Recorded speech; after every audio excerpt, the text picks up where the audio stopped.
a lot of why I like extreme music, write extreme music, listen to it, is my background in the gym, competitive powerlifting, strongman, that type of stuff.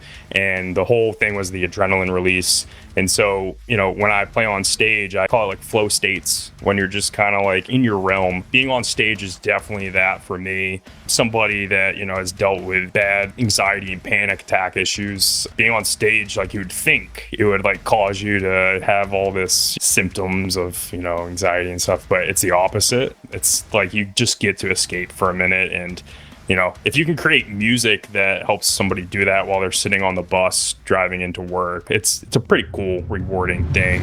Real quick before we start, I just wanted to mention that we do these podcast recordings live on Twitch. It's kind of a cool way for you guys to be a part of the conversation, as well as see the behind the scenes and the uncut versions of these episodes. If you're watching on YouTube, subscribing, leaving a comment, liking the video, all that stuff goes a long way. Same goes for leaving a review on Spotify or Apple Podcasts. We have a striving community on Discord if you want to chat with other like-minded deathcore enjoyers, as well as just staying up to date with everything that's going on with the podcast. Last but not least, if you want to support the podcast, I'll be leaving a link down in the description wherever you are watching or listening on how you can do so, as well as links to everything else that I just talked about. With that out of the way, enjoy this episode.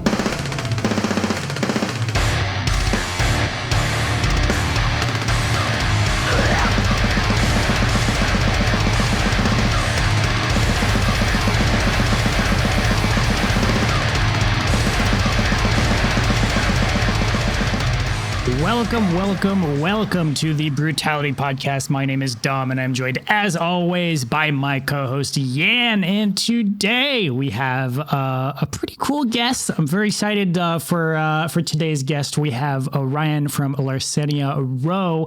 How are you doing, my man? Welcome to the show. I'm doing fantastic. Thanks for having me on, guys. Like I mentioned to you before, I've been watching the show here and there, and I just feel like the image is there. I love the idea of it, so I'm excited to kind of add something to it, say hi, meet the community, and see what we can get talking about. So, dude, you're the honestly perfect guest. Like, we keep having those conversations, but like we're genuinely stoked with I don't know what to call it, but like upcoming bands with a huge hype around them that's doing something differently. You know what I mean? Like because we got, obviously, every day, I think I'm not complaining, but we have like 10 new songs from 10 new bands everywhere and stuff like that. So to stand out and really put yourself, aside is very difficult. And you guys absolutely, did that. So it's exactly why we're doing that. We're both super stoked to get to talk to you. Awesome. Yeah. I don't know if I could actually delve into that, because it's actually like kind of a point that we hear quite a bit, is like we're doing something different and we still don't know what that is. I think a lot of it comes down to we do things our way, and it's kind of like an ignorance type thing. Like, if we knew more how to have a certain production, or if we knew more how to, like, if our brains kind of wanted to delve into, more of like a, artistic guitar with a bunch of solos and stuff, like, it'd be like too much. We try to just like bottle the specific areas that we like to hear in music, and then just like somehow throw it together into a reasonable product, and people have been catching on to it. So yeah, it's just my opinion maybe, but like how I feel, because I'm doing a lot of videos on YouTube documenting band stories and stuff like that, so I'm kind of noticing patterns, right, in people's success and all these big bands. And something that I definitely notice that makes all the difference is not, obviously the talent is important. I won't go ahead and say that you can be terrible and it works, but what I'm gonna say is personality matters way more than what people think in music. Which, what I mean by that is, even if you write the most technical stuff, the most amazing on paper thing, if the experimental personality type of weirdness isn't there, there's no way you're going to stand out, or almost no way you're going to stand out. So you said you guys maybe write in a weird way and stuff like that. But to me, my answer would be protect that and keep that, because it's extremely important. It's part of if you compare it with food, it would be part of the recipe, right? It's part of your thing, even though you don't know. It's like what you said is like, we don't know. It's like making the same recipe, or we're not even sure, how much ingredients, but it works. It's amazing. And it's you. So it's kind of, that's how I see it. And it means you have something precious. That's just my 2 cents on that. But yeah, I dig that. I think, when it comes to the weirdness, that's certainly something that we do purposely kind of attack a little bit. I always say this, Henry and I, just to kind of give some backstory, Henry the onlooker, he is, my Who's partner in chat? crime. What's good, my man? Yeah, I think he is. Cool. Yeah. He texted me, "I'm nervous for you." I'm like, didn't even reply. I'm like, thanks, dude. Thanks for making me nervous now. Yeah. that's not helping. But that's kind of like the chaos that we are, though. But him and I, we started the project together. And it's been kind of like our two strange brains that somehow connect. And we just try to put different sounds together. We have our full processes. He does, most of the instrumental type structuring, and I go in and I kind of go in like a DJ and do like a remix of what he send it back, and we do like a nice back and forth, and it works. And it's made our workflow extremely easier than past projects where you have 3-4 dudes trying to give their 2 cents, and next thing you know, your whole song sounds completely different than the original idea. So yeah, we're able to, and nobody's happy with it ultimately. Like right. So it's definitely helped us kind of be able to write new music. We haven't released that much music yet. We have a lot in the tank, and we're super excited to unleash that very, very soon. But for us, I stress about it sometimes. Like, all right, well, we have this weird bottled up something, and what if the next release isn't that? And part of the whole reason why we started the project was to have the freedom to, do what we want with it. And so I'm working on the new album that we're working and writing. It's try not to think about that. Just do what you want, and it'll all come out the way it's supposed to. So. Yeah, but I think you said it also, like, because we talk a lot about that, but the intention behind what you do is a big factor. And like, there's probably out there a lot of people being like, let's be like that, let's do that and stuff, like, which puts you instantly in a box. It's not like the best creative mindset, if you ask me. But like, you just said that you guys are doing your thing. You're not closed to try something new as well. Just be like, works for doing it. That's something that people connect with more, because it's way more authentic than being like, that's what we're gonna do, like this and this. Like you've got something when people have a hard time putting you in a box. Like, what's this? Like, that's kind of what you're aiming. And I feel like you guys, you're doing that. So people are great at smelling the person that who was stressing too much about the thing and made it into a specific thing that already exists. Ultimately, there's just so much out there, I guess, now that people are kind of used to sniffing it out now. But I think, dude, there's so much to dig into, because I mean, on the topic of doing things a little bit different, I do think the whole kind of lore and imagery behind the band is really, really interesting. And to me, I think plays a decent part in you guys kind of standing out. I mean, it's not like horror isn't a part of death metal and deathcore, but I think the way you guys are doing it is fairly particular and different than what we're used to seeing. Could you maybe walk us through a little bit of that process? Like, what is it that you guys really love in terms of like the horror elements and the specific things you guys are drawing from, like the darkness, the kind of like Clockwork Orange, like the whole smile thing, like all these things are very like very particular, right? I'd love to maybe hear a little bit about that. Yeah. Oh, there's a lot of ways I could go with that, because there's so much to it, just from influences from, my childhood, on like my specific type of horror, kind of inspirations and Henry's. But the one thing that we've definitely grouped in on is we like kind of like that authentic, uncomfortable horror. It's not necessarily like, we don't add a bunch of people like chopping each other up in our music videos. We don't, do anything that's really too direct. We like to do something that's indirect. So you're thinking about it later on. It's like, man, that kind of, whatever I just saw or heard made me feel kind of weird.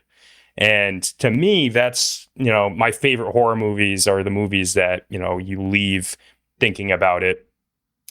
Strangers, for instance, like you're in the middle of the woods. How many chances are you probably going to be staying in a cabin in the woods? Maybe not every day. Well, maybe you guys there, but a little bit more cabins here. Yeah. But at the end of the day, there is a good chance that somebody's going to go stay in a cabin, and they're going to have like some weird night, and it's going to cross their mind at some point, and they're, dude, I'm taking a 1-day trip next week in a cabin. You're going to think about it. I'm going to be thinking about this. Yeah. But right. but I think you have a point, though. I don't want to cut you off because it's super interesting. Sure. I just want to add that, like, I think we talked about it on the podcast previously, but like there's so many different layers of horror that, like, when people think about horror, they think about slashers and like jump scared, and that's kind of what comes to mind, which is normal. I think it's fairly started like that a lot also in cinema and everything, so it makes sense. But the things that leaves you troubled, the things that you're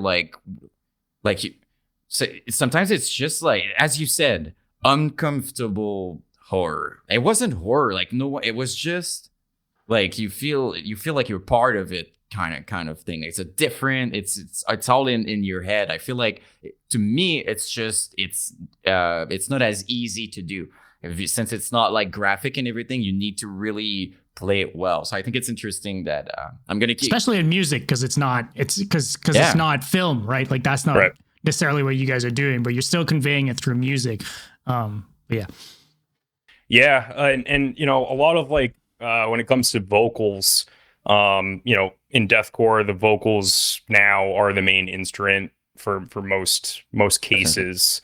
Where in the past, it was about guitar tone and riffage and, steel can snares and stuff, which we love now and people are really appreciating now. I love it. The MySpace deathcore type stuff. That's the root of it all, right? For a lot of the newer bands.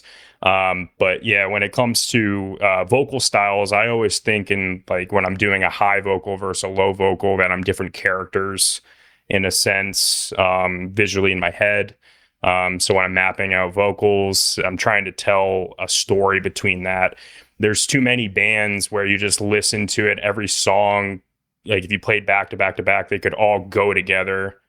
They all just kind of have like the same idea. They have cool parts and cool breakdowns, but like they all just kind of meld together. I like to try to tell a little bit of like a dynamic story between the lows and the highs in any band that I've ever done vocals in. And I like saying uncomfortable things, and Henry is all for it because, we're weird dudes deep down, or, we have to joke about that, but and it's metal, right? Like, aren't we all at the same time? Yeah, I'm just like, we're all super weird. Like, if you're like, no, let's be honest. I think Finn McKenty said that once, and I was like, that's true. He said, like, who is normal and would genuinely be interested to listen to that at first, like in your life, like, oh, he's yelling like crazy the whole time, and like, yeah, that's gonna be my music. So we're all kind of weird in a good way, I like to believe, but definitely knows? Yeah, metal, I always like to say, ever since I moved to North Carolina, I started drinking like bourbon here and there, and it's a lot like drinking bourbon. When you first taste it, it tastes like a lot, it's overpowering, but once you learn how to taste it, oh yeah, it opens up like a whole new world. And that's kind of what extreme music always Definitely. been, especially Definitely. being part of the scene and, being, either a creator or, a musician. You have to be an advocate. So you're going to have those conversations because people are going to tell you that the thing you love sucks. And Oh yeah. you have to be able to, have, what's your argument a little Exactly. bit. Exactly. But yeah, just to kind of cap off the horror thing. We enjoy the power of words when it comes to, we joke about this. We call ourselves horrorcore at times. That's technically a rap term. Yeah. But if you listen to like the things that they do, one of the best forms of horrorcore was early Eminem, in my opinion, and he would say off the wall things all the time. His music made you feel a certain way. It was like catchy, but like it was dirty, and like the topics he was talking about. And so it made you, enter a whole different world when you put it on. So with our music, we try to, especially in our new album, we're going to be putting some actually horrorcore influences into some of the tracks, and some people are going to hate it. But we're going to back it up with some slammy stuff. So don't worry about it. But yeah, I just love the power of cadences, changes. System of a Down's one of my favorite bands, biggest influences, and there's no rules for them. And so if you can, take that and understand how you can apply that rhythmically, you have quite a power. So yeah, and again, another band, by the way, that no one sounds like them. Just no one.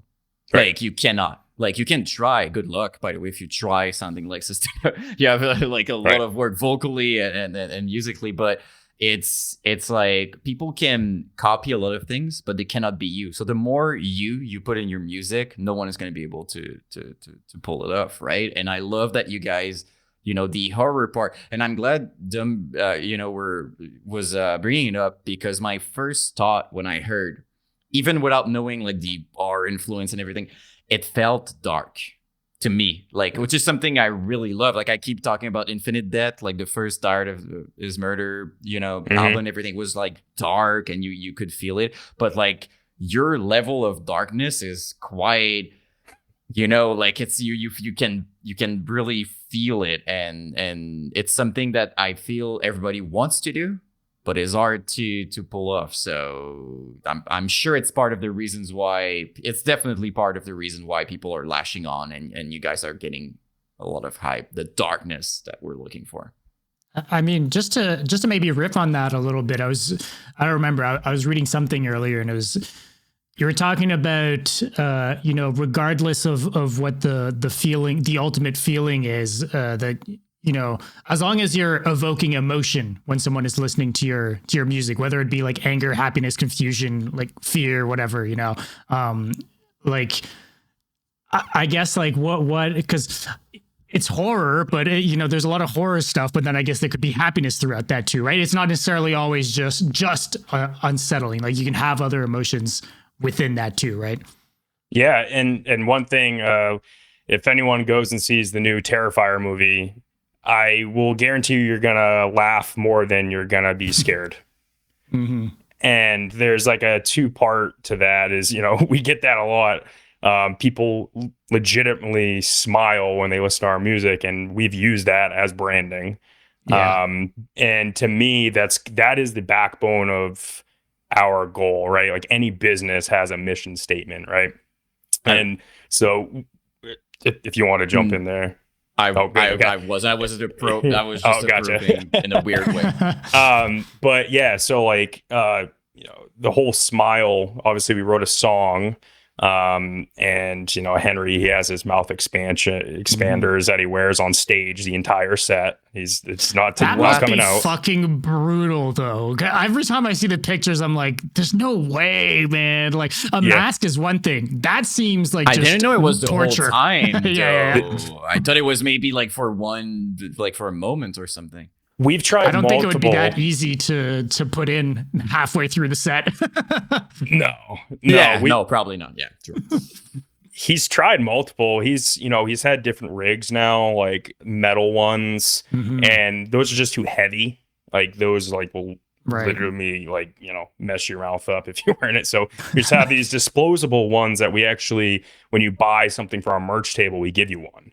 Okay. And that way, that way when we look into the crowd and, I say, show me your effing teeth or something, like that's what I'm referring to. Like, I want to, it's more amusing for us than anything. Yeah. But anyway, back to like the whole point of that is we can create something dark, and you like the word smile, right? It's a positive, happy thing, but it's also kind of weird.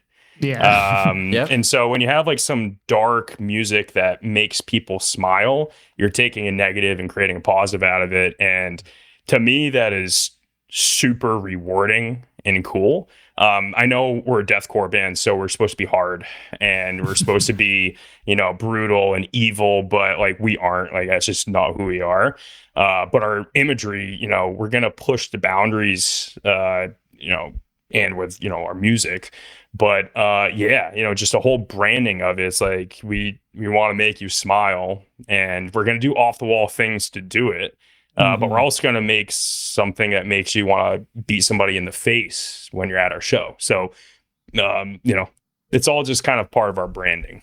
But isn't it exactly, because I relate a lot to what you said, meaning like you're supposed to be dark. I mean, for God's sake, like I'm a nerd watching animes and stuff. Like I'm the opposite of that. But like when I go into place doing vocals, it's like I feel like it's and I want to ask you if it does that. But like you go at your opposite side. Like there's a part of you that you never explore, right? Like you're not using, but like to express that and to kind of let it out type thing is kind of it's very powerful. Like do you feel like that? Like when you perform, it's like you go in that place and it's the opposite of your usual you type thing. Definitely. Yeah. I mean, a lot of why I like extreme music, write extreme music, listen to it, is my background in the gym and competing in sports. Competitive powerlifting, strongman, that type of stuff. And the whole thing was the adrenaline release. And so, when I play on stage, I kind of, I've talked to a few people about this. It's almost like you are almost out of body. Like you're just kind of like in a zone, and, the adrenaline's pumping and you're just like, you're on your thing. You don't even have to think, at all. So like the problem starts when you do think. Yes, from my experience, it's like if you realize you're forgetting a lyric, good luck, bucko. You're fucked. And no one even noticed. Like you're in your head, no one knows, and you're just like, oh my god. But like generally, people just really you fuck it up at the moment you think, but prior to that, you were doing fine type thing. So it's just all the time. Yeah. I always want to, it's, like they call it like flow states when you're just kind of like you're in your realm. Being on stage is definitely that for me. Somebody that, has dealt with, bad, anxiety and panic attack issues. And being on stage, like you would think it would like cause you to have all this, symptoms of anxiety and stuff, but it's the opposite. It's like you just get to escape for a minute, and if you can create music that helps somebody do that while they're sitting on the bus driving into work, or literally at work, and you're like, I hate my job, like most people do, it's a pretty cool, rewarding thing. It's a big gift type. Definitely giving them.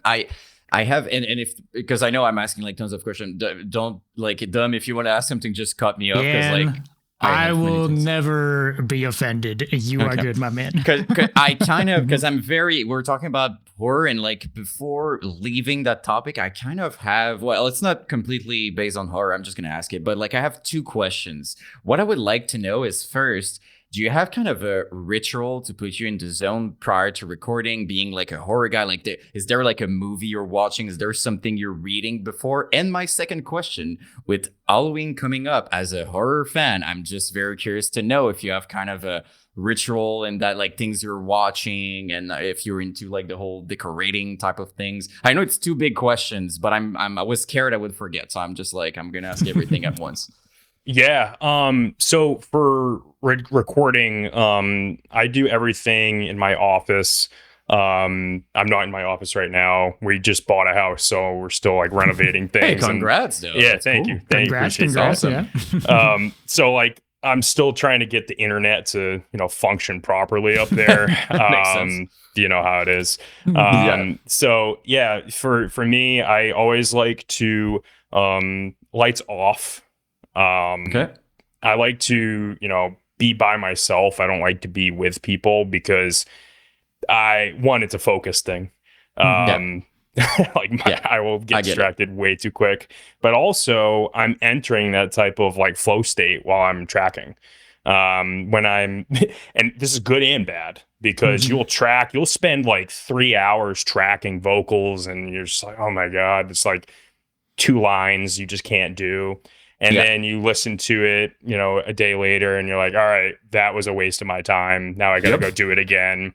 You have those days, and then you have days where you can track an entire song in an hour and it's the best, you're doing one take, like killing. And so for me, a lot of it is, I don't try to like do any preparation beforehand. Like, a lot of what I like to do is, I like to go to the gym and then and then do it. It's kind of like, if I need to do anything, I just need to go to the gym real quick. Just hit a quick PR and then yell into the mic afterwards. Yeah. But I also think... It does think... make sense, though. It makes sense, by the way. The gym fitness thing, like people that don't work out sometimes don't understand that. But like for the mindset thing, for the being proud of it, you know what I mean? When you go to the gym, there's this thing about being... Like you did the right thing. You did it. Like no matter how hard it was, you went. No matter if it was like a big workout or whatever. So it makes sense to me that you're doing that before something that you need to be in the zone. It's like you did what you have to do. Now you're free. You do your thing. So yeah, no, I'm a big fan of people trying to get wins when they can, and when we're in a world where it's getting harder and harder to do so. When it comes to, just financially or, just feeling accomplished every day. It's, the people that make their bed when they wake up. I'm not that person. Not too. I've learned that it's bad apparently to make up. Did you see that? Like I'm not kidding. Yeah. You gotta send me that. For real. I saw because it's gonna sound disgusting, but like you guys are probably aware that like there's a lot of, I don't know, like bugs that we don't see, right? Like small, like on their skin everywhere. It's going to be terrible for people. Well, trouble horror here. So there you go. There we go. But apparently when you make your bed also, you're kind of trapping all of that and you keep it them in your stuff. But when you let it breathe, it's not as bad. So there's a reason for every... Oh my God, I'm a terrible influence. I'll take my small win in the morning and I'll deal with the consequences. To be fair, I don't think it changes much. Like it's just part of life. You know what I mean? It's like when people say... Wash your sheets, ladies and gentlemen. I wash it all the time because it's the best feeling. I wash it like every 2 days. But I'm just saying for people out there who feel bad, there is an excuse. Yeah. So it's out there. So there it goes. I dig that. Sorry. But yeah, having a win and just having like a positive, like productive mindset, I don't think you're gonna lose anything. I think you're only gonna gain from bringing that into something where you may need a little bit more motivation than the average person may require to do a task, especially someone with a brain like mine. I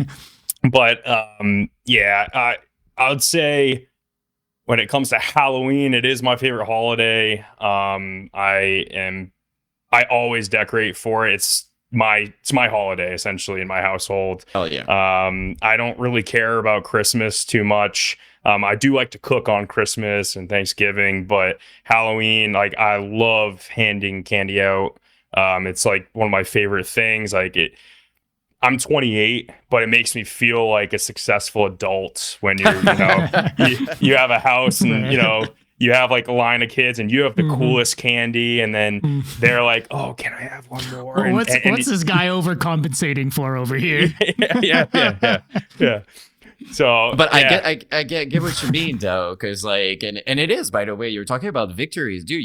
You bought it and out. Like, let's be real right now. In this economy and everything, like, it was already a win a few like years ago. Right now, it's like a massive win. So like, it's great, but like, it probably like when you're young and you picture yourself as an adult, it's probably one of these moments, like giving candy to the kids. It's like you saw your parents doing that, but like, you're not thinking about your taxes. That's not the thing No. you're thinking is gonna happen when you grow up. Yeah, but, well, I wish that's not what you're thinking about when you grow up, because it's pretty sad. But it's like you picture yourself as an adult. It's like being called Mister in a store, right? It's just like the first time people are just like Mister, and they're kind of talking to you that way. You're like, oh my god, I'm there. I'm like, I'm an adult now. I'm not.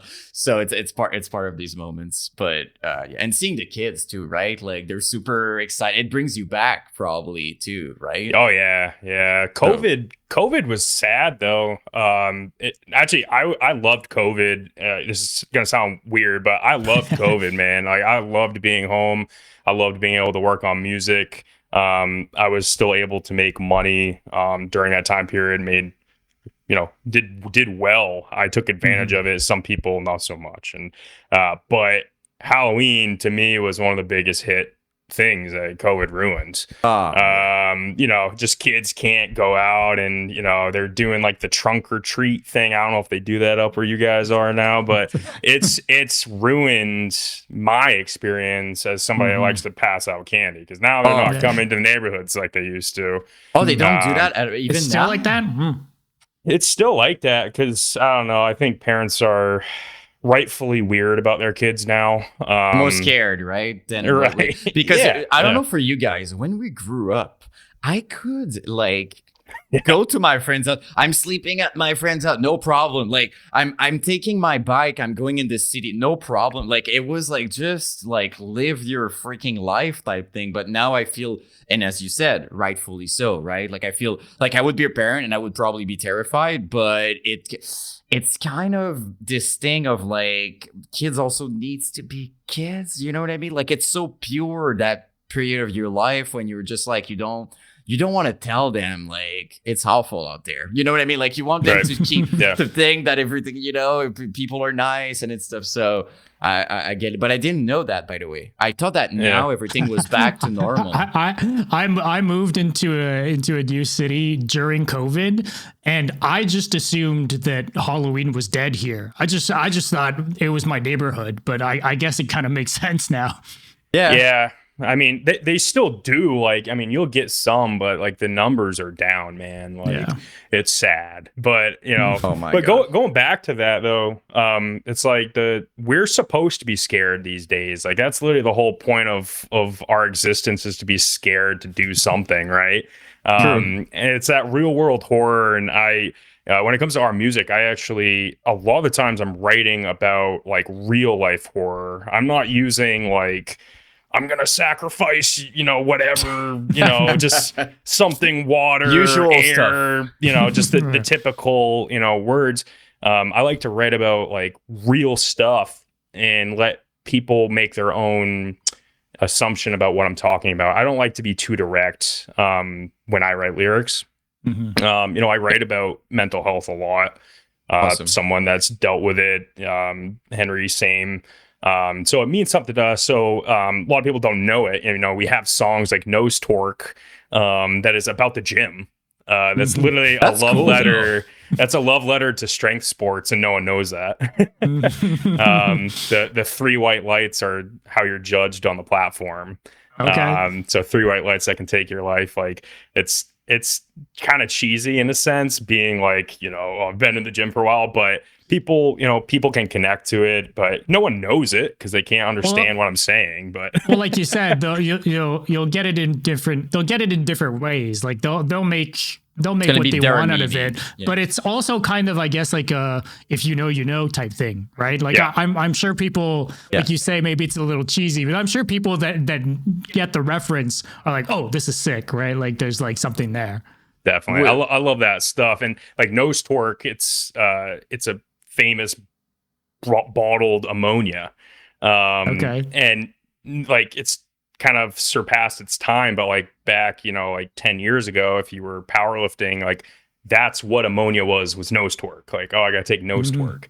Now there's like a ton of different types of ammonias and stuff. And anyway, it was more like, all right, I'm going to put this as the title. And if somebody understands, they're like, dude, I mean, it sounds brutal as fuck either way. So yeah, but I think that's the cool part, isn't it? Like when because I was jokingly talking about that with Doug, because I have like a solo MySpace deathcore project thing, and I was talking about it, for a long time about my lyrics, and I'm like, no one's gonna know that, but at least I know what it is. So it's like, it makes it more, it's more of a cult thing. Some people are going to get it. They're going to be part of it. Some other people just don't like know. in it or not. Yeah. Yeah. But to me, it makes it in a way kind of, it's cooler. It's more personal than just like being super upfront. And it's like, that's the meaning. And like, because let's be real, if you understand properly all the lyrics, I mean, you're really good. Like, you're really like, I'm listening to a lot of freaking deathcore, and I don't, you know what I mean? Like, I don't get everything. So, like, if you do, right.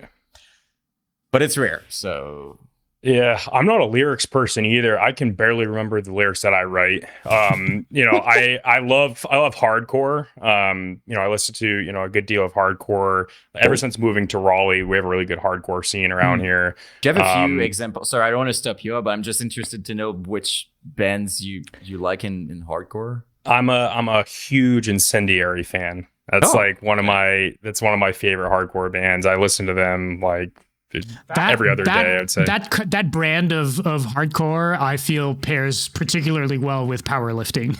Oh yeah, maybe there's something to it. Yeah, it's tough. It's tough guy shit. Like you just want to beat somebody when you listen to it. But those fans remember every lyric ever, and every song is just a song of lyrics.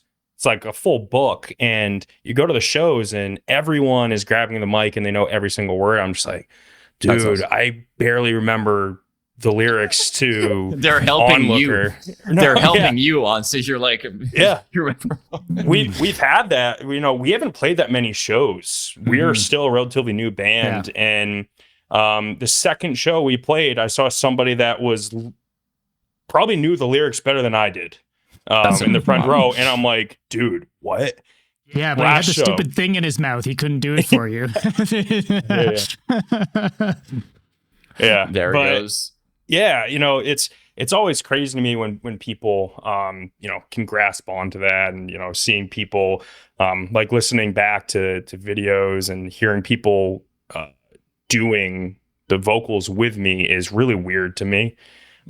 Especially if you listen to, MySpace deathcore and you look at the lyrics they were writing back in the prime, early Whitechapel, it's just like, we love it. It's like nostalgic. But I'm not screaming those lyrics. No, thank you. I'm not getting that tattooed on me, Yeah. But I'd say there's a balance though of like, I love vocals that are percussive and making a tone, like it's the lead instrument. So when I do like a breathing technique with my vocals, it's not because I'm trying to make, say a word with my breath. I'm trying to just create like some type of feel with it. But then it's all about the vibe. Yeah. But then you have your call outs. And that's where, early, probably early 2010 metalcore. It's like, I have a soft bone for, For Today. Bands like just the hardest kings of the call outs. Like, come on. Like it's the hardest stuff. Pre-breakdown, like We are fearless. It was so freaking sick. You don't need to know any other word. You just need to know that part, and people are gonna drive 5 hours to your show to yell that with you. And so there's like an importance when it comes to structuring or just saying weird things. It's like, what is the memorable moment? And that's what choruses. I love choruses. I'm a big chorus guy. You don't see that much in like MySpace deathcore. Really, it's more about. It's not built on that. The antithesis of that, for sure. Right. Yeah. So like our new album, we're definitely incorporating a good mixture of like chaos all over the place, but then we're gonna stick like a chorus that you may hear twice. That's cool. And then, Yeah, That's cool. I think repeating a part in itself can be cool, though. It doesn't make it like if your whole song stays chaotic, but you bring something back. Something like seriously, sometimes something it can be super good. All I'm gonna say is that I am so happy that bands are doing this now within deathcore, because to your point, that was not the thing early on in deathcore. It was all about being all chaos at all times. And while I do enjoy like the general vibe of that, there really is something to you were talking about having something memorable, right? Something that gets stuck in your head, something that you want to go back to, and something that people want to scream the lyrics for during a show, you know, like, and Chorus is allowed to do that. And bands are only now in deathcore like starting to pick that up. I think like Brand of Sacrifice is a perfect example, I find, Signs of a the band that's Swarm, doing too. yeah, doing a part that like comes back, and it doesn't have to be like cheesy. Like it doesn't have to be like what you would think of a chorus. It just has to be a cool part that comes back. Like it can be heavy as fuck. Yeah. It could be a breakdown for all I care, you know, but like just having something that comes back. Those are my only repeating parts. That's been missing. That's been missing in heavy music. And to your point, by the way, I'm going to be real. I swear to God, when I'm doing lyrics, because I do a lot, I'm doing a mixture of super high pitch and low inhales type thing. Like I'm a big Waking a Cadaver fan, so I'm doing a lot of inhales in that lane. Like you can tell, like you hear what I'm doing, and okay, he loves Waking a Cadaver type thing. But it's like I swear I'm doing the sound first to get the vibe. Then I'm going back and I'm redoing it with the lyrics that I read. But first thing I'm doing is the sound to nail the sound. Because I feel like sometimes you wrote words, you're too attached to the words, but it doesn't work as well in the natural flow of things. So I find it's better to do the sound, the vibe, nail it, and then you match it with your words. Sometimes I would rather change a little bit my sentence, but it works with the flow and everything then. So I just wanted to say I agree fully with what you said. I do similar processes. And it sucks when you're actually doing, I call it mapping. Like I always tell Henry, hey, I got to map this song out. And I'm just kind of like riffing, like, all right, what's some cool like patterns I could have here? Like what's a cool cadence? And then sometimes you make like a sound, or like sometimes you just do like a cool low and there's no word to it. And you go back and then you try to write a lyric to it, and you're like, there's no way I can even recapture where I was in that moment and put a word to that. Like, I'm just going to keep it. And I may not even say there's a lyric there. You know, to me, it's weird when people just do like long lows, you know, especially in slam. It's, to me, lyrics are like a funny afterthought in slam. Like you're not really, you know, and so like to me it's like, don't even release lyrics for slam, you know. That's just my thing. Or do it and like make it kind of like funny, or like don't write lame lyrics for slam. No, like the funniest thing is pig squeals though, when they put lyrics with a re and it's like it's a huge sentence. I'm like, don't try telling me that when you did that part you had those words in mind. Like I know what it is. I'm doing tons of pig squeals because I like it. It's, I swear on my lyric sheet, it's written Brie at that place. Right. I'm not kidding. That's what's written, because I'm like, I won't tell people that I'm talking about Brie times 20. Yeah. Something like that. Yeah. Because it's so funny. You know, these lyrics video, you look and it's like re, and there's words. I'm like, no, that's not, you know, I can get it when it's very low in nails. I'm like, yeah, you're saying something. I get it. But Pig Squirrel, seriously, dude, you're not saying anything. And everybody's fine with it. We're fine with it. That you're not saying anything. It's okay. But like huge, complicated words, I'm like, no, you're not. So I have a question for you. When it comes to the inhales, this is actually something I've actually wanted to learn how to develop a cool inhale. I'm like somebody where I love to have like a ton of different options in my back pocket. So I'd love to chat with you sometime. Dude, just pick your brain. I love people that, you know, it's like this weird thing, like with the inhale, like there's the hate towards it. But if you're in the right genre, it's literally like the most beautiful thing. Yeah. If you're writing that style. And so, you know, like I do the only inhale I can do is just breathing. It's like a restrained breathing. And so that's how I do it. And I've actually been able to, now where I do it so much, in onlooker, there's like a before the call out. And from doing that so much, I've actually been able to kind of control the tone that I'm bringing on back into that. So, we may see, I may end up adding like some legitimate inhales at some point. I have some friends, huge MySpace era, deathcore fans, and they would love if I was just doing some straight inhales at parts, and especially adding that to some like slam tracks would be really, really fun. So yeah, I'd definitely love to pick your brain on that, dude. Like it'll be, I'm basically, because I'm really not the guy who's like, it's my secret. Like, I don't care about it. Like, I'm going to give you everything that I can possibly give you. That's out of my brain. I'm not like protective of my, I don't care. Like, if I can, and then I'm just going to be happy. You know what I mean? Like, I'm just going to be happy to give those tools. I think that sort of tone would fit so well with the band too. Yeah. And you do, like, you have such a varied style and like all the different tones that you already do. I feel like throwing inhales in there would be like such a good match. On the topic of vocals, you did the the thing with Cardivox, right? Yes. So I've done two things with them. So we did a general vocal breakdown. We did that for Smile, and then I ended up doing a master class. That's what I'm interested in. That's such a cool concept. Because what you basically recorded parts to a song like kind of live, right? Live tracked Slippy Slide. Which was our latest song that we released. I live tracked it, and I went over exactly my approach. I showed them how I mix, because I do all of our like vocal mixing and everything. And then I didn't know that. That's awesome, dude. Diego from Oracle Studios was also there, and so he did the part 2 as part of the masterclass, and he would show me. I sent him, all my stems, and he's like, "This is how I would do it." And so it was like, let's collaborate and like see how we differ, how the end results can sound, but also teach people how easy it is to track. Because when it comes to learning vocals, I think if you want to get better at learning vocals, you should learn how to record vocals. Absolutely.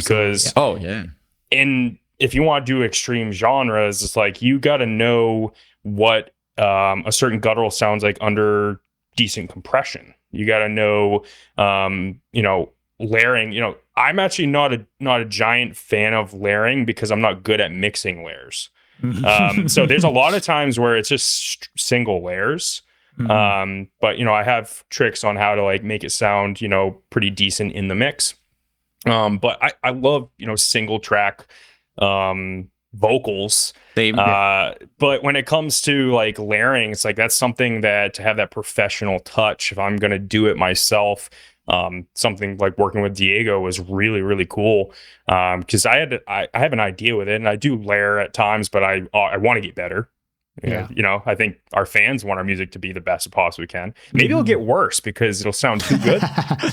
Maybe it'll be too good. Yeah. Maybe.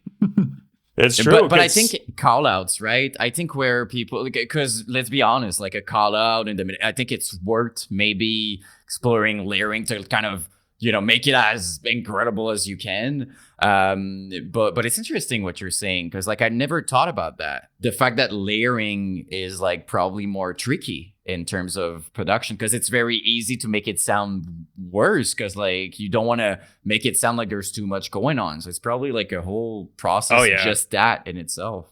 Yeah, I could go in. It's like controlling low end, or I should say removing low end on most vocals is like the first thing you want to do. Especially when you're, layering lows, because people, just anyone listening, I don't know if you're, if you've messed with a DAW before, but it's like, if you're tracking vocals, it's like low end is not good. That low does not equal a cool sounding low vocal. It's actually quite the opposite. You want, a lot of high frequencies in there to really cut through. And especially if you're doing the old squealy wheelies, that's, if you want a good low end under it, then that's when you'd want to layer under a really nice high pitched distorted type vocal. But so it's all about how you mix it afterwards too. It's never like two 100% tracks. You'll have it panned differently. Different things are scooped to get just the thing that you want out of the second layer. Like it's not just as simple as like, okay, let's track two things and call it a day. Yeah, it's always different. Maybe you're gonna take just 15% of this other, like you never really know it. You choose what serves the moment. Would you say also, because you were talking about getting better by recording, which I completely agree. I think it's also about not being scared of sounding like shit. Like, because the thing is, when you start, you feel vulnerable a bit. You know what I mean? You just hear your voice. It's in a mic. Like, there's no effect, anything. So it's very vulnerable at first. But, like, the more you do it, like, sometimes I'm laughing at my take. I'm not kidding. Like, sometimes I do, like, a big inhale, and it was way too much for the it just doesn't fit at all with whatever interview. I'm just laughing, and I'm showing someone or whatever. So kind of losing that, I don't know, like that, being scared of like, oh my God, it sounded, who cares? You know what I mean? Like the reality of things is you're going to do bad takes, like anything, you know what I mean? Like guitar players, they're screwing up when they're recording. It's just, all time. It's everybody basically. So I think you lose that the more you just go for it. It's good. It's not good. You keep it, you don't, but would you say it's part of the, getting better thing? Man, so I jumped back into vocals. I was like in bands in like elementary school. I started early. Like I was playing guitar and then I jumped into vocals in middle school. I was in like thrash bands and like then I got into drums and like then I became like the, gym rat type, douchey type. And then I took a break from vocals for a long time. And then I joined, moved down here, joined a band, and I'm like, all right, I'm going to teach myself how to produce vocals real quick. And next thing you know, it's like, all right, the more I can hear myself, the more I can correct myself, the more I can correct myself, the better I can improve. Once my floor raises, now my ceiling will probably raise as well. There's a good probability of that. And so if you can keep recreating that over and over again, you're not going to know you can make a noise unless you can make a noise and hear it back. And you won't know if that noise exists unless you can recreate it again and use it. And so tracking vocals, man, I just feel like it comes down to anything in life. If you're if you're a young kid, if you're a young listener and you haven't gotten a job yet and you're nervous about it, it's like, A, you should be nervous, and B, once you do it, like you're gonna realize like, all right, now I'm capable of more. And so when it comes to vocals, man, it's like get one of those shitty snowball mics from Walmart and plug it in USB and just open up GarageBand, do some vocals, realize how bad you are first. And that's the best thing, because you're going to track and you may even think it sounds kind of cool, and then save it, render it, and keep it forever. Because in a year, you're going to be like, I listened to demos from like 3 years ago, probably once every like 6 months or so, just to like make myself feel better. Because you'll be tracking and you'll be like, do I actually suck? Am I actually not talented? Like, I'm recording and it sounds really bad, and it's been like 3 days of tracking and it just sounds like, shit. I don't know if I can swear on here or not, but cool. We do it. I'm a potty mouth, so I've been trying to keep it. Two French Canadians here. We swear it's on. Gotcha. But yeah, it's like you got to check yourself in and out sometimes, because sometimes you'll think that you're like really, doing the right thing. Sometimes you need somebody that's going to, tell you, hey, that's not that cool sounding. That's not that great. And it's okay. And that's good. Like you should want that. And being able to have somebody that you trust give you feedback, and even sometimes doing that, even though they're wrong, it's good to just see what other people are thinking about. It's still a vibe check, right? Whether it be like an internal vibe check or from someone else. Like the fact that you're getting outside validation or not is still like a signal, right? And forces you to think about it. Right.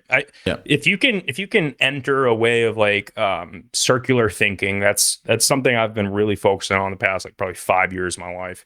Is like anytime you have something in front of you, what's the emotional response? How do you initially feel? And then try to turn it around. And how would you feel if it was an opposite outcome?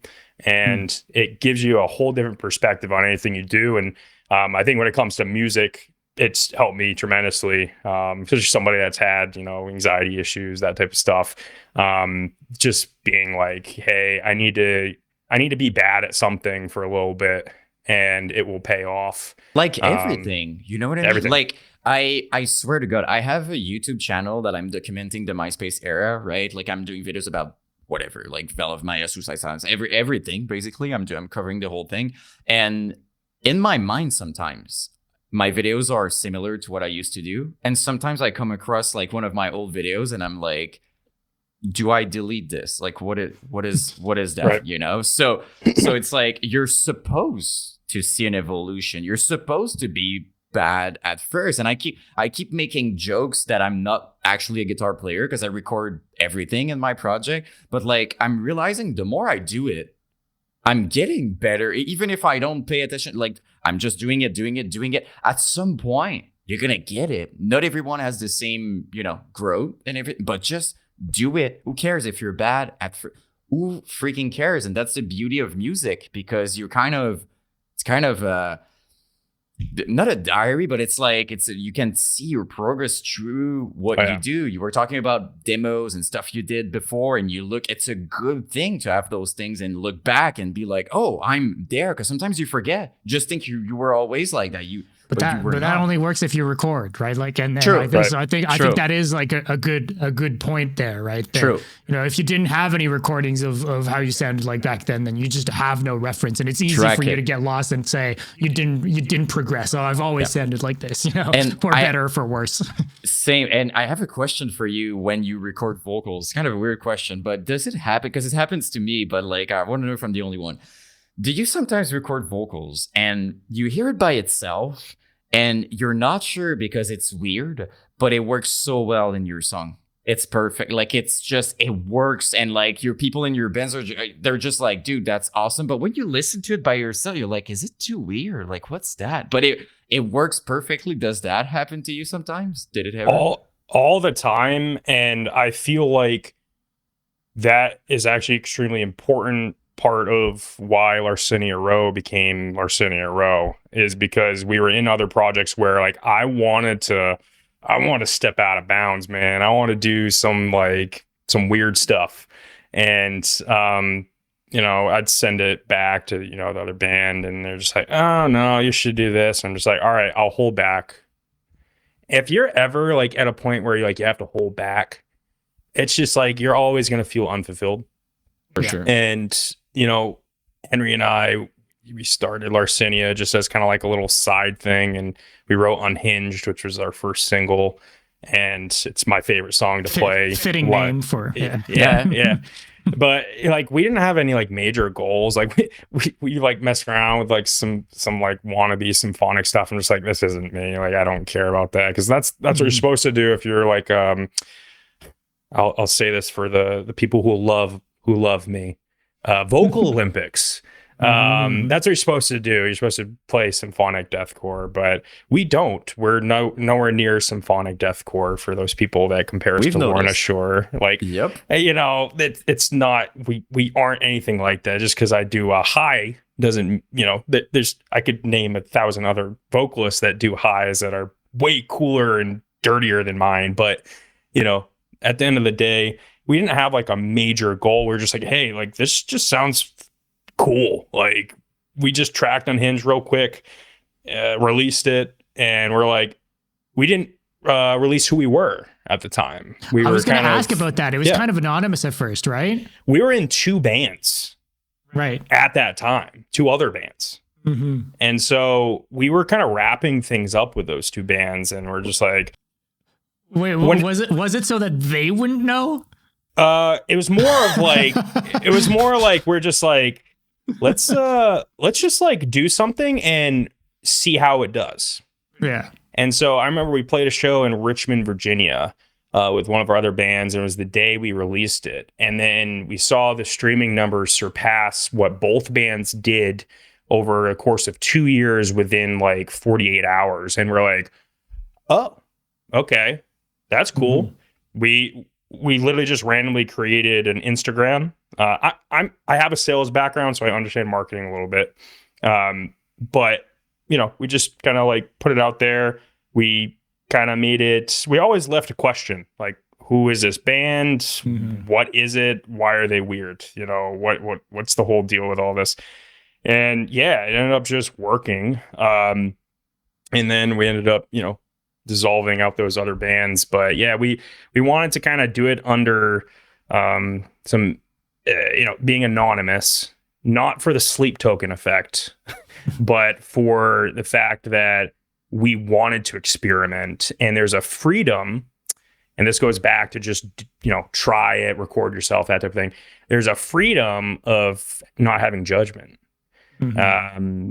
I think right now, I mean, just you two having a podcast, you are risking somebody that you grew up with in your hometown saying, "Oh, he's a loser. Look at him. Why is he on there? He thinks he's, some successful podcaster now." At the end of the day, when you can get that noise and you can empty out the room in your head that has that like type of like, oh, what if this one person thinks something badly about me for doing something weird? I'm a deathcore vocalist. I work like a non-deathcore job on this. And, you know, it's two different worlds. So, you know, when it comes to being able to have the freedom of releasing, having creative freedom is no pressure, no like exterior, like, yeah. Let's just release music, see if people like it. And maybe one day we'll like show ourselves off. And that actually helped with our rollout. You know, it was an planned thing, you know, like, oh, take off the mask type thing in our crappy music video we filmed on an iPhone. I saw people in the comments of that video being like, these guys didn't like mention it, but this is like a face reveal, you know? Right. Yeah. No, that's exactly right. There's definitely, because I can relate to that, right? Like I'm getting, with the channel, the podcast and everything, I have a pretty good following on Instagram. You know, I'm like it's not extreme, but like I'm at 60K, you know what I mean? Yeah, like it's crazy. It's going well. And I have, with that comes the people that for absolutely no reason are going to, jump at you, like no matter what you do and everything. And I'm talking about deathcore all the time. So I get all the metal people saying deathcore is not metal, it sucks, it's poser. Like I'm completely immune to the word poser. I get called that every day, every second. As we're talking right now, I'm sure someone's commenting that on my page. And to be honest with you, like the first times you have these comments and whatever. Oh my God, he wrote it in the chat. The first time that you come, like it kind of, because I'm someone who loves to I'm very spiritual. I meditate a lot. I'm even, I'm thanking animals for their sacrifice when I eat. Like I'm very spiritual. So like I introspect every time. I sometimes even dumb. I'm going to be like, hey man, am I in the wrong there? Like I do that all the time just to make sure. But after a while, you kind of you see the difference between something constructive and like, maybe, and some things are just like, who cares? So for me, if you're comfortable with who you are, it takes time, especially you talked about anxiety. I'm full of anxiety. My brain, I keep saying that my brain is like a computer with 2,000 different tabs open at all time. That's me. That's my life. So it never stops. And after a while, like people calling me a poser, I wake up every day. I do pedal screws on the mic. I'm documenting a whole era of music. I'm doing a podcast. So you can call me a poser all day. Like I'm living out of my passion and I love it. So if you're comfortable with who you are, it's like being called. Some people like to call me, like sometimes you're like, you're gay. Like call me that all day if you want. It doesn't insult me. I'm comfortable with who I am. And even if I was, so the more secure you gave them the power, basically. If you give them power, and that's why I don't want to go too far on the conversation, but I thought it was an important thing to mention. If you give people that power, they're going to have it. But if you don't, they won't. I did that in high school. I was an emo kid with purple girl jeans, 0 with like black hair. And I'm in a small city in Canada. It wasn't the cool thing to do. The cool thing to do, you were in the football team and you would beat up people. Those were the cool kids. I wasn't. But I've learned very early on that if I don't care about their opinion, I don't care. So they would be like, are you gay? And I was like, I am. Are you interested? Like, I didn't care. So if you give them power, they will. If you don't, they won't. So I just wanted to say that in case, you know, anybody who's watching sometimes are scared of like creating content, nothing's going to happen. Nothing's going to happen. Like these people they have fake profiles with a picture of a cat, or if it's not that, it's like an old, you know, with all due respect, an old boomer just pissed off about new things. So who cares really? Do you, you know, and look at you guys, you know what I mean? Like, if you would have been scared, maybe we wouldn't have your music. And for what? Right? It's awesome. Right. People are vibing to it. So I just wanted to say that. I think it's important. Yeah, I love that. And actually, I want to talk about the opposite of that, and how you can actually utilize the hate to your advantage. In modern marketing on social media, we always said that we want to grow our haters. And no, it's a legitimate tactic because your interaction rate goes through the roof. If you think about like, all right, if Falling in Reverse posts a picture, you're probably going to get, 40% of people that love it. And then you're going to have 60% of people that are talking, some type of shit, maybe more even. Maybe it's more. Crazy. Maybe more. Maybe that was conservative. And, they are probably the biggest rock band in the world right now.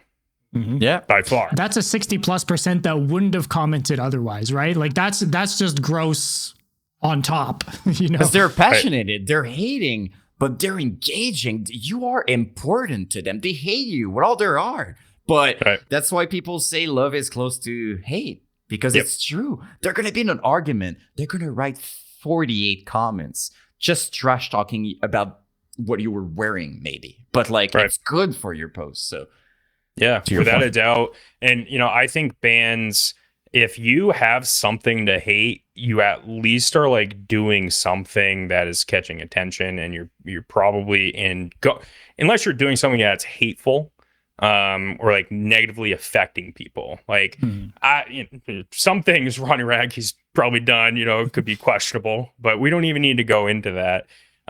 We've done, things every day in our life that, none of us are perfect, but in marketing and in music, when you have a product, if you can use that to your advantage, this could be a secret recipe. And I think it is a secret recipe.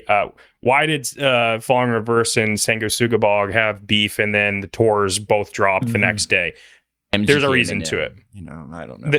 You get your engagement through the roof. Your Google searches are higher now. There's a reason for it, Because it interests people outside that wouldn't even listen to any of that music. They still don't even care about any of that music, but they care about the debate. They care about like what's happening with that person. So you reach people you would never. I think that's part of the reason.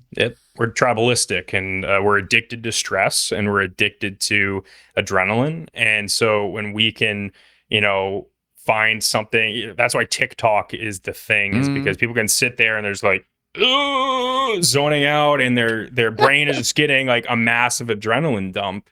Yes. And next thing you know, they're on a chain of like, some person got in a fight at Walmart, and now I'm watching 6 videos on it because I have an opinion on it, and I want to see if other people in the comments agree with my opinion.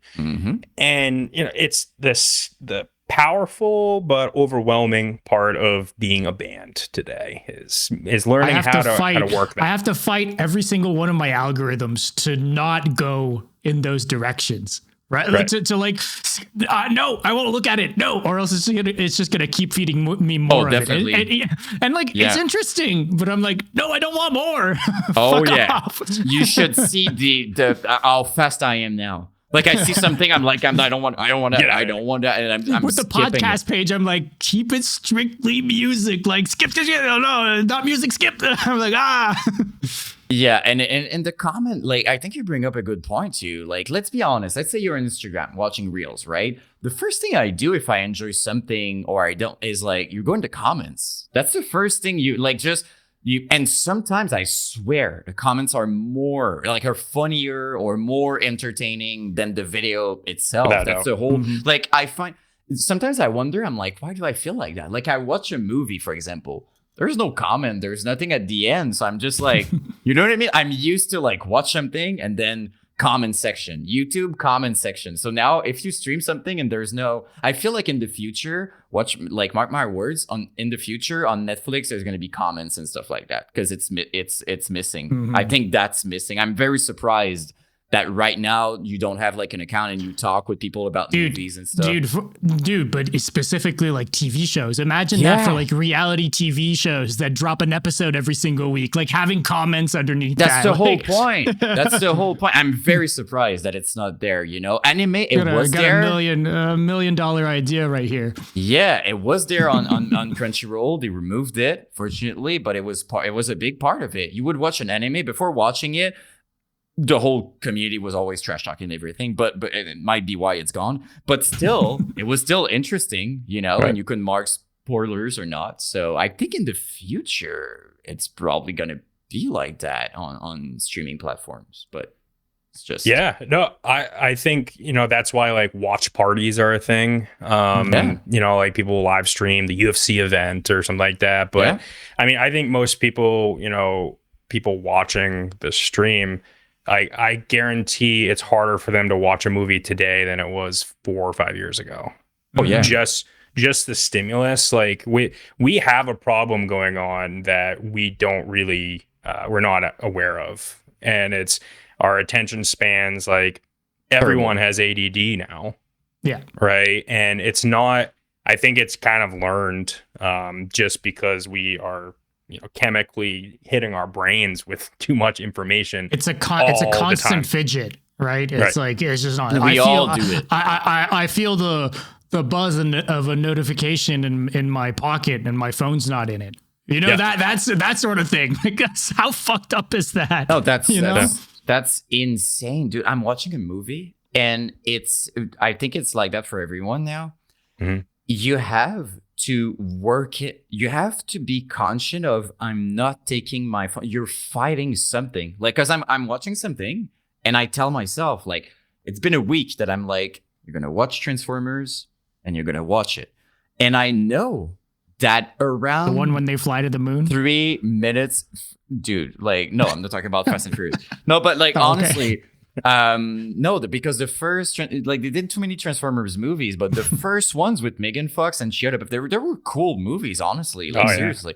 So I bought it. I want to watch it, but I know 5 minutes in, I'm gonna have to fight what I do. I'm not kidding. I take my phone and like I'm watching it in my bedroom. I leave it in another room. Yeah. It's what I do. It's under my blanket, so I don't see anything buzzing, like nothing. And then I'm watching, and I swear, sometimes I'm not kidding. It's in my hands, and I don't. I'm like, I didn't realize that I took it. Like, I'm like, what was it? Was I there? Like, what happened? Like, and then you're still. I can't imagine kids now growing up with all that. God. Because we got all of that like a little bit later in our lives, right? But for people who like grew up with cell phones and stuff, like from the get-go, iPads from the beginning, dude.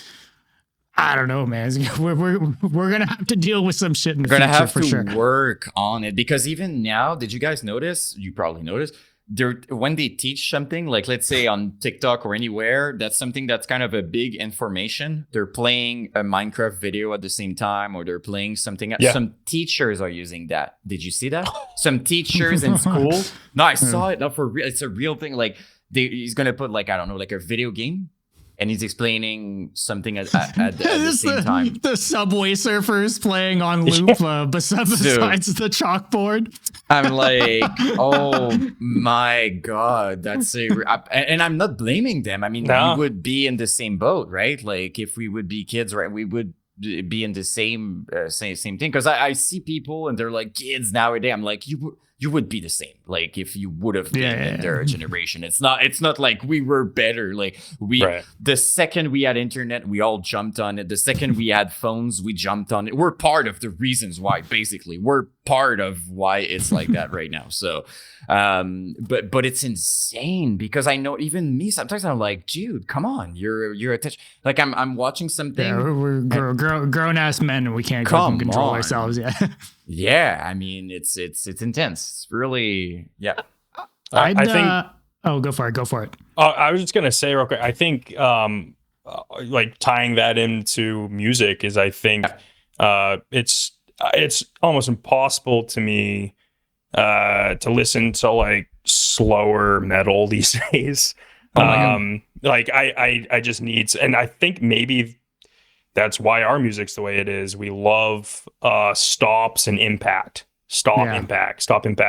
And it's just because it's like waking you up a little bit. And not too long with the same riff, right? Not too long with the same, yeah. Right. Like I like that. It keeps me entertained. But yeah, like when it comes to like the teacher, like they're probably actually going to retain more, because they're probably going to actually pay attention a little bit more, at least in the like the direction where like they're going to be looking up at that and they're going to be hearing like a couple extra things. There's probably some crazy science behind it, and it seems kind of fucked, but there may be something to it. That's just like a whole new swallow it and accept what it is type it's thing, what we've got to deal with until we got Neuralink in all the classrooms, Yeah. It's crazy. I know you want to wrap it up. I had the last No. Well, actually, I have things I want to talk about before we get off. Is where I'm going. Oh, okay, perfect. Because I thought you wanted to. I'm like, hold on, just one second. Okay, go ahead. No, but I was gonna say before we wrap up, but I'd be remiss if we didn't talk about signing to Unique Leader. And the upcoming tour you guys have, because and then the re-release that you guys put out through. Unique, you guys like kind of announced Unique Leader and put out the album at the same time, right? Yeah, so we signed before, like we signed ahead of time, and then we set up like a release kind of schedule. And so we're like, all right, well, let's release the signing and drop Slippy Slide. And when we do that, let's just re-release the album. It's kind of part of our deal. So, we re-released that, and like now we finally have like the physicals. We just got the vinyls and CDs in, which they are amazing. If if somebody on here has purchased them, they are way better and way cooler than anything I would have done without the help of the label. So the variants were super cool for the vinyl. Yeah, we loved that. So yeah, we were super stoked. Unique was the label that we talked about before, like when we were writing Unhinged, and we're like, hey, like if people like this, like how crazy would it be to like be signed like Unique? And like then it happened. We're like, hey, what if we had like over 1,000 monthly listeners on Spotify? Well, that happened real quick. Well, what if we had like over 2,000 followers on Instagram? Well, that happened real quick. So like there's been like things where we're just like checking boxes, and those boxes came to us a lot sooner than we originally thought. And like that's how we know like we had some momentum. So the hard part about catching on relatively quickly is, all right, now you got to play, you got to perform. But as we've talked about, like it's the most expensive time ever to be where we are. And so for us, it's like, all right, let's like try to like book some smaller shows here and there, just get our rhythm. Every show we've played has done well over what our expectation was. Blown away from it. Merch, clear it out. Like it's been amazing. Because you guys did your first shows this year, right? Like April, May. Yep. Yeah. So we played a hometown show with our buddies Discoveries. They're the homies, and Snake Father and Divisive, and we did, really, really well on tickets, and we were blown. We had people traveling, from New York down to North Carolina, Baltimore, all over.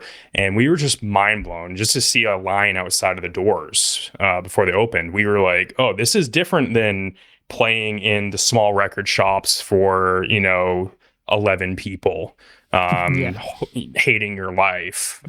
This is like, we actually have something. So when we got the opportunity to accept the tour, we're like, hey, we all work jobs, but like, let's do it. Originally, we were supposed to be on the full tour. But we are like, hey, we can do what we can do. And so luckily we were able to work something out. We're going to be playing the second half of the Unique Legion tour. To me, it's the one. It's going to sound kind of, bad, but this is like the heaviest tour of the year for me.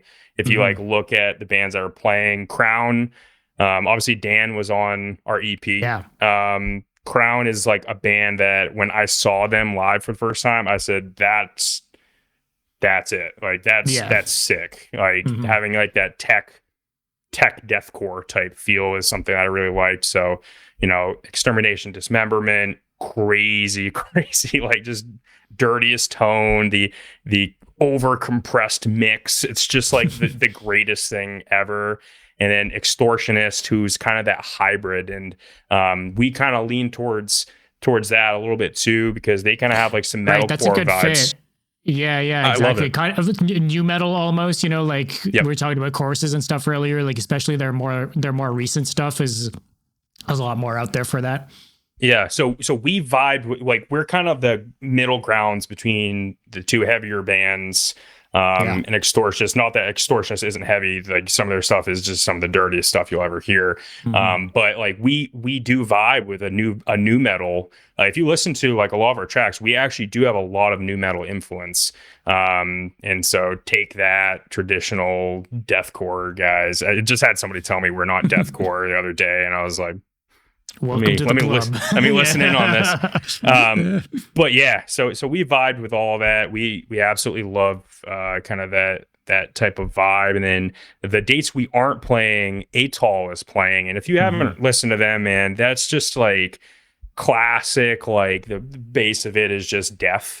And it is so good. They're awesome dudes. I don't know them yet, but I really do hope to play with them eventually. We're not going to be able to on the tour, but I do think this tour is going to be special. I think most of the dates, I think ticket wise, I think it's going to perform very, very well. We're playing some really cool rooms. It's our first tour, so for us, I think it's going to be kind of like a little bit of extra seasoning on the steak, because people we have the demand now, or at least a demand. I don't know how good it is. We're going to find out. I mean, people in all these cities haven't seen you yet, so it'll be their first time to be able to check it out. And in the same breath, Crown Magnetar has been doing a lot of bigger tours in like the last year or so, and I think it's the first headline like gig that they've been doing since a long time ago. It's been a while since they've done a headline run. So I'll be curious to see, like, I'm sure those guys alone are coming back to all these cities that they've played on these bigger tours and are bringing out way more people than they would have on their last headliner. Right. So I think a lot of the bands on that tour right now are in a particularly good spot for making this a cool turnout. Oh yeah. I mean, especially like I see Extortionists, like they sell tickets, like crazy on their own. So add them to Crown. To me, I just feel like it's a really fun package of bands. You can see these major tours. I just went and saw the Lorna Whitechapel tour a few nights ago. That was crazy. It was their biggest headline show they'd ever played in Greensboro, North Carolina. Dude, that they'd ever headlined ever. The pictures of this tour are unbelievable. They're doing like arena style fucking venues, selling the fuck out. It's crazy, dude. Yeah, I mean, I'm like a huge pro wrestling fan, so the Greensboro Coliseum was like a special place. And I've seen some pretty cool wrestling matches there. So they have like this little side venue that's huge, like it's ginormous. and they packed it to the brim. It was way too many people. You're talking 25 minutes to take a piss, type venue. That's how you know. That's how you know. Yeah. How long to get to the merch table or how long to go take a piss? Yeah. But it was beautiful. It was great to see it thriving. So you have those types of packages, but then you have the grassroots kids that want to throw down to like some like slightly underground, but like making their name. Like these are the shows that are special. So this tour is going to be special because you get to see Crown before they made their next step. You got to see Larcenia Roe on their first tour ever before they made their next step. Whatever it is, whatever, decision you have to make in your head to come out, I will say you need to come out because we're going to be bringing it. I plan to not have a voice by the end of the tour. That's my goal. So yeah. Makes a lot of sense. If I may, it's like I have two like kind of smaller questions, but I'm very interested and they have nothing to do with almost anything. But like I'm curious, you being passionate about like fitness and working out and stuff like that. Did you notice in your like when you're on the merch table with your fans, like do you have some fans that relates to that and then you have conversation about fitness and working out? Does that happen a lot being in the band? Yeah, I haven't gotten too many do you want to arm wrestle comments. Yeah. Waiting for those. But yeah, no, the thing about gym bros is when you're walking around, you're standing outside of the pit. Most of the actual gym dudes don't go in the pit, believe it or not. This is a huge misconception. Normally it's the like 160 pound and under dudes that are just throwing fists. But everyone stands outside and they all look tough. You have your good stance, like your lats look nice, your shoulders are popping. Flexing, okay. But all you do is you look across the pit and they're looking directly at you as well. And every like 6 minutes or so, you just keep looking over and you're going to see each other. And then eventually you just do a silent head nod. And that's all you need to say. So I've had a couple of those at the shows. Okay. I'm not like crazy into it like I used to, but when it comes to those connections, I've certainly, when I see somebody that kind of walks the same path, it's kind of tough for people to connect. Believe it or not, these days everyone's like kind of in their own shell and way more scared in real life, more than they really disconnected. Are. Yeah, or right. And so for me, it's like when I see somebody I can like chat about. Usually I don't love talking about it these days because I've like I'm in a good place where it's not my life anymore. Before I was like, all I cared about was like, oh, how much do you sumo deadlift if you can conventionally deadlift that much? Like that's really what I cared about. But now it's like I could care less, which is like nice. It's part of your lifestyle. It's a fitness thing. Yeah. No, I get it. Good answer. Now I was curious because like bands like you see things like Bill Murray, it's kind of a big part of their, you know what I mean? Like they have a lot of gym bros and stuff, and he keeps talking about it. It's part of their identity almost. So I was just curious. And the other question is more about horror movies. I'm just curious because I was talking about like being troubled and stuff like that. As a watcher though, I don't like that. Like I'm the guy who's like watch comfort shows like The Office all the time and whatever. But like if I go in horror, I watch the typical what's the name? Freaking the biggest like ghost thing. It's like the Warrens. What the hell? Like The Conjuring. Conjuring, boom, and Insidious. Those are my two go-to. As someone who's more like you're passionate about horror movies and stuff like, how do you feel about those two big franchises? I know they're going to release a new Conjuring soon and stuff like that. Do you see that and be like, that's too, kind of generic type of, or do you enjoy those big franchises as well? That's an awesome question because I'm big on. I was just talking about this yesterday with Henry with butt rock. It's like you're not supposed to like it when it's like first cool, but then later on you look back and like you realize that it's like the best thing ever. And so when it comes to like horror, there's things that are overdone, like the Paranormal Activities, the Saw movies, like I couldn't What are keep they? watching. Saw 25. Yeah. It's like 12. I mean, like I kind of lost my interest. I like things that kind of have like its own, like maybe like one or two films that are, yeah. you know, and they kind of have like this mystery and lore still remaining. Like I love that type of stuff. But you know, when I see a Conjuring movie, like I'm not gonna not watch it. You know, okay. like I'll continue to watch it. Like there's so many disappointing films like that. You know, like the Exorcist movies, like they're just, I don't know how you can repackage this to make it work anymore at this point. Like you can either hit nostalgia, right? Because it's been some time since the original. So you either need to go back to nostalgia and just do it for the hardcore kids, you know, or you need to do it, you know, and evolve it. One movie series that I think has actually done really well is actually the Halloween movies. The most recent ones, they're actually they're ridiculous. Like, how does a dude not die? He just got shot 6 times. Oh no, it won't make sense though. No, it just won't. But that's what I want. Like I mentioned, I'm a big wrestling fan, so like I love the kayfabe type feel of things. You know, it's a like movie.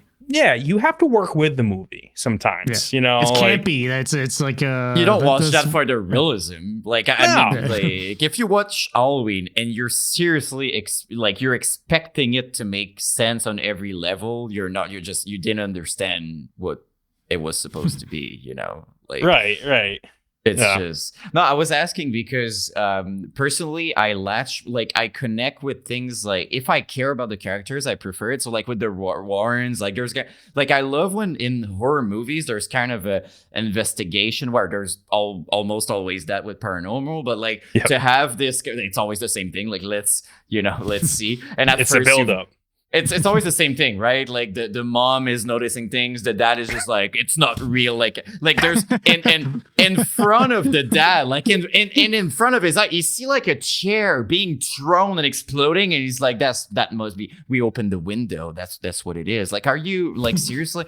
But it's funny to watch.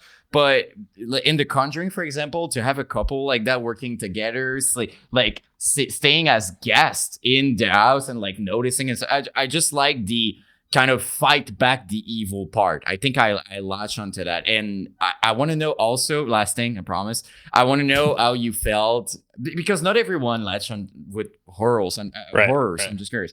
I really liked the first season of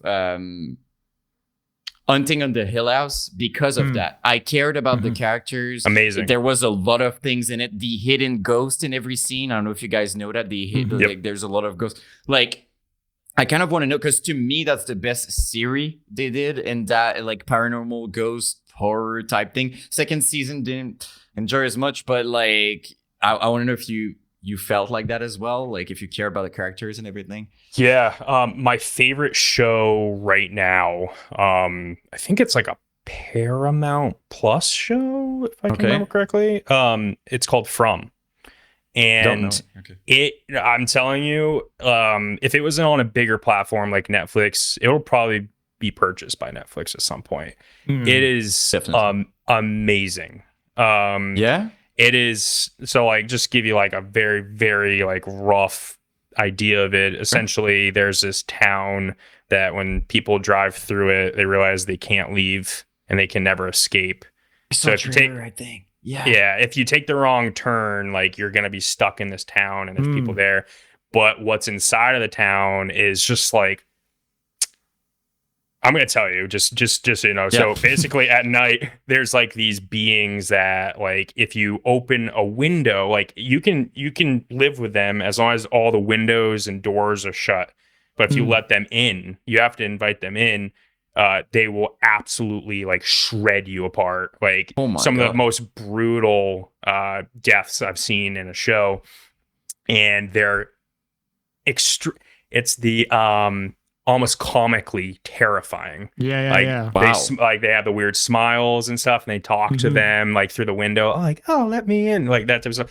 It's amazing. But this is a full series, and there's a ton of mystery on like, can they get out of this place? What is this place? Why is this place? And you're getting the relationships built. There's a few characters where their acting isn't the greatest, and I like that. And then there's other characters that are amazing actors and actresses. So I'm a huge fan of that character type work, and I do prefer TV shows now, or series shows. Character development actually it's building up, right? Because if you don't care, it's it's just. Have you watched a horror movie and felt like it was paced correctly, like ever? Like usually not. It's always. I can tell that it's rushed. It's showing. We're gonna put them there to put you in context. Here's the horror part. It's like, okay, now you're in context. Move on. You know, like they just don't care.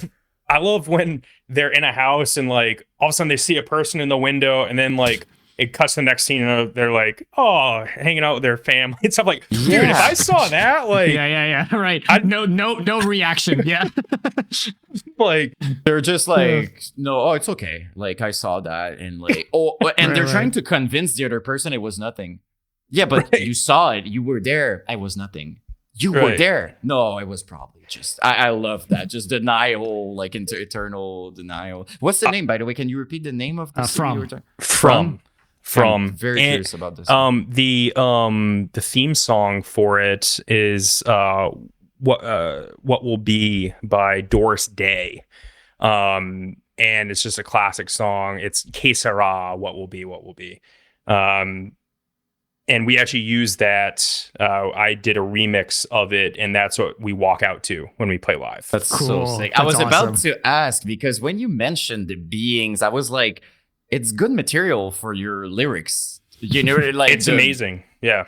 So imagery is amazing in it. And like I got inspired from it. Like I went when we were finishing up Dereliction, I went to Halloween Horror Nights in Orlando, Florida.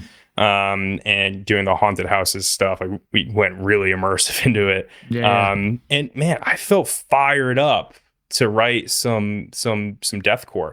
Another time that happened, I went to Savannah, Georgia, and we did paranormal lock-in investigation, and we went and toured cemeteries, and it's one of the most haunted places on earth. And I felt so inspired after. Did you feel, by the way, something like presence and so? Did you really feel something, or it didn't? Yeah. So in the lock-in paranormal thing, you know, it's like I always try to find an explanation for everything, but there was one section, there was like a basement section, and I just got like really sick for like 30 seconds. And it was weird. Like I turned like white, and it was weird. I've had some weird things happen to me, and I've always tried to find explanations for it and can't. I'm not somebody where it's like, if you watch these paranormal TV shows, like 99.9% of that is like cinematic and fake. I do think there is something to do with energy. I don't know. I've had some weird stuff happen to me personally. I see it as dimensions. Like, I don't think it's something. I don't think it's like in the movie they take you. Like, I just think we might come across certain crossing, because the universe is giant. Like, we might come across like that. That would be my best theory. I really don't think though that they're there to throw a lamp. Like, but like, picture yourself as a spirit. You're standing there.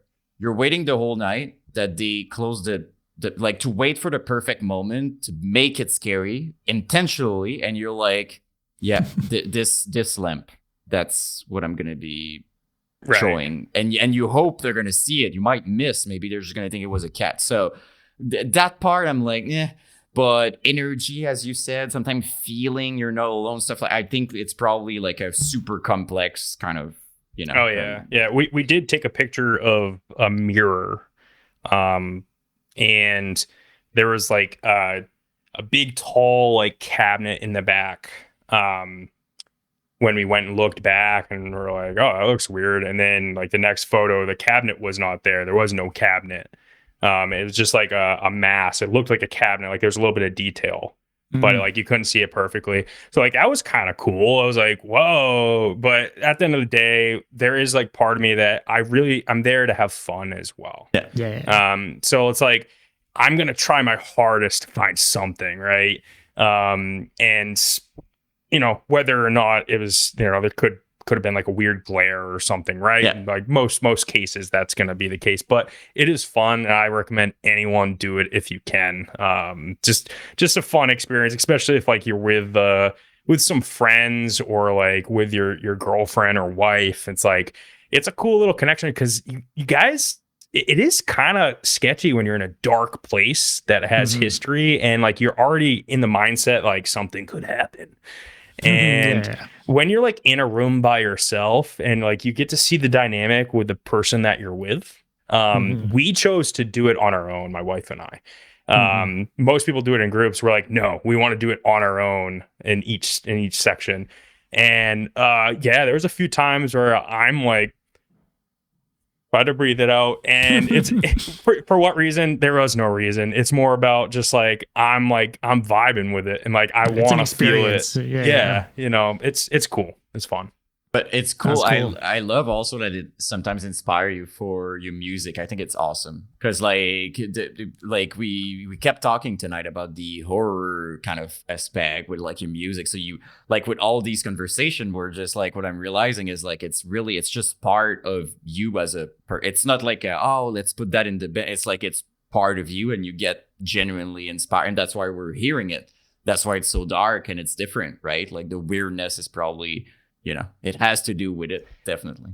Yeah, there's other bands that do horror, like the Ice Nine Kills thing, and to me, that's more of like standard, vanilla, generic horror. Like we're gonna do things about slashers and stuff like that. It's like all power to them. Really successful at what they do. They love it. They're fans of it. To me, I'm more into like the next layer of thinking of what horror is. So, when I get inspired, like it's not going to be direct. I'm not going to write about a haunted house, but I am going to write about something dark, and like it's probably going to become more in my tone and my sound and the vibe of the song and the actual lyrics. So makes sense.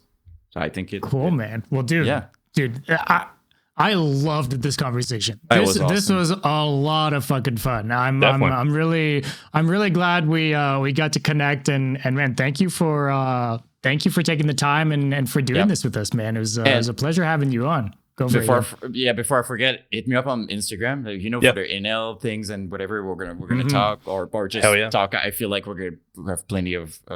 I could have gone for like 4 hours more, hit me up on Instagram. That's the best place for that. Will do. I appreciate it, guys. Again, and check out, if anyone's listening to this, go check out our upcoming dates. We are playing. I don't know if this will be out for anyone that's not watching live, but in the next couple days, Okay, so this Monday we're playing with Born of Osiris in Chapel Hill, North Carolina, and then November 29th, that's when we're going on the Unique Legion tour. Buy the tickets now and throw down. And our drummer, if anyone is creative, our drummer will be selecting a fan's mask that you hand make every show, and he's gonna wear a different mask every single show.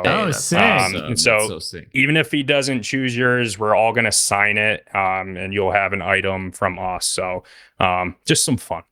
Wait, is that mentioned anywhere? Is that like, have you guys started promoting that? Yep. Yeah, we did an Instagram post and Facebook post on it, but we our first you gotta blast that more, because that's super fucking cool. That's really awesome. We have people have sent us pictures of like them legitimately molding masks and stuff and asking for like exact measurements. Our only requirements are that the eyes, some breathing room, and that the ears are open for his in-ears. But other than that, it's like we'll do our best. We had a little kid bring one, a 7-year-old, I think he's 7. He came to our show and brought a mask, and so he wore it on stage. It like lit up, and we all signed it. So it was awesome. That's awesome. That's so sick, dude. It's a very good idea. Awesome. And I mean, EP, the album you guys just put out not long ago. Where can people check it out? It's out everywhere, I assume. Yep, you can stream it on all the streaming sites. But if you want to purchase it, you can go to uniqueleader.com or Indie Merch. You can buy it off there. We will be having some physicals on tour. So if you want like a signed vinyl, we're not planning on selling one. We have done, our EP signed online, but if you want it signed, we would love to, sell you one and sign it. So there we go. Yeah. Cool, man. Well, dude, thank you so much for taking the time for doing awesome. this. This was Appreciate you awesome, guys. and we'll keep in touch. All right. Sounds good. Appreciate it, All guys. right. Thank Have you. a great rest of your night, man. You too.